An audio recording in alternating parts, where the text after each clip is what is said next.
4 sons of Mosiah left Zarahemla to teach the Lamanites the gospel. They each went to a different city. Ammon went to the land of Ishmael. As he entered the city, the Lamanites tied him up and took him to their king, Lamoni. Ammon told King Lamoni that he wanted to live among the Lamanites. Lamoni was pleased and had his men untie Ammon. Ammon said he would be one of the king's servants. The king sent him to watch his flocks. One day, while Ammon and some other servants were taking the flocks to get water, Lamanite robbers scattered the animals and tried to steal them. The servants who were with Ammon were scared. King Lamoni had killed his other servants who had lost animals to these robbers. Ammon knew this was his chance to use the Lord's power to win the hearts of the Lamanites. Then they would listen to his teachings. Ammon told the servants that if they gathered the scattered animals, the king would not kill them. Ammon and the other servants quickly found the animals and drove them back to the watering place. The Lamanite robbers came back. Ammon told the other servants to guard the flocks while he fought the robbers. The Lamanite robbers were not afraid of Ammon. They thought they could easily kill him. The power of God was with Ammon. He hit and killed some of the robbers with stones, which made the rest of the robbers very angry. They tried to kill Ammon with their clubs, but each time a robber lifted a club to hit Ammon, he cut off the robber's arm. Frightened, the robbers ran away. The servants took the cut-off arms to King Lamoni and told him what Ammon had done. The king was astonished at Ammon's great power. He wanted to see Ammon, but was afraid to because he thought Ammon was the Great Spirit.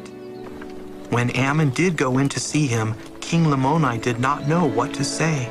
He did not speak for an hour. The Holy Ghost helped Ammon know what the king was thinking.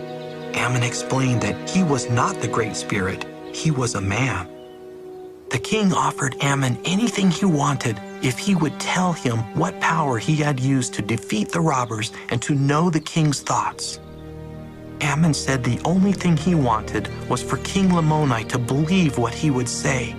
The king said he would believe everything Ammon told him.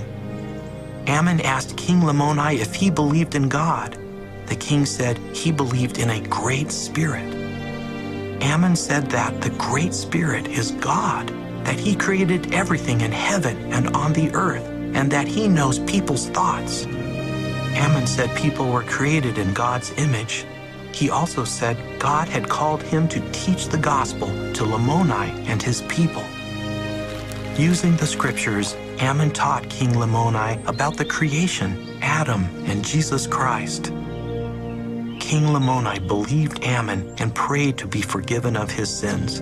Then he fell to the ground and appeared to be dead. Servants carried the king to his wife and laid him on a bed. After 2 days, the servants thought he was dead and decided to bury him.